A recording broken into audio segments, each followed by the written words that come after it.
Live digital TV देखे बर हमार यूट्यूब चैनल न्यूज़ 36 लाइव ला सब्सक्राइब करो और बेल आइकन ला दबाओ। जय जोहार।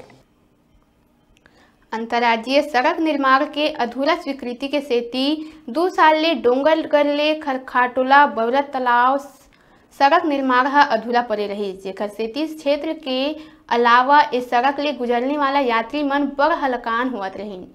ये सड़क के निर्माण कार्य ला शुरू करवाए बर क्षेत्र वाली मन बहुत आंदोलन करी, फिर कोनो ध्यान नहीं दी, जेकर बाद क्षेत्र के ही अरविंद नंदेश्वर 15 फरवरी ले आमरण अनशन में बैठे रहीस, जेकर कवरेज हमार न्यूज़ 36 लाइव चैनल प्रमुखता ले करीस। राजनांदगांव जिला के हमार रिपोर्टर सन्नी कुमार यदु महाराष्ट्र बॉर्डर के बोलतालाव पहुंच के ये खबर ला आगू लाइस, जेकर बाद राजनांदगांव के पूर्व सांसद और भाजपा के जिला अध्यक्ष मधुसूदन यादव वनांचल में पहुंच के अरविंद नंदेश्वर ला आश्वासन देके ओखर अनशन ला टोरवाइस और सांसद संतोष पांडे ले चर्चा करके केंद्रीय मंत्री नरेंद्र सिंह तोमर के माध्यम ले ये सड़क के निर्माण पर स्वीकृत राशि ला बढ़वाइस। ये खबर ला सुने के बाद क्षेत्रवासी मन में संतुष्टि और खुशी साफ साफ नजर आवत है।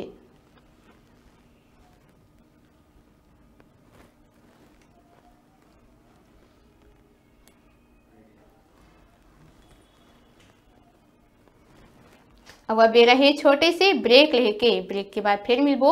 आप मन कहू जाहू जन देखत रहो आप मन के अपन चैनल न्यूज़ 36 छत्तीसगढ़ की आवाज़।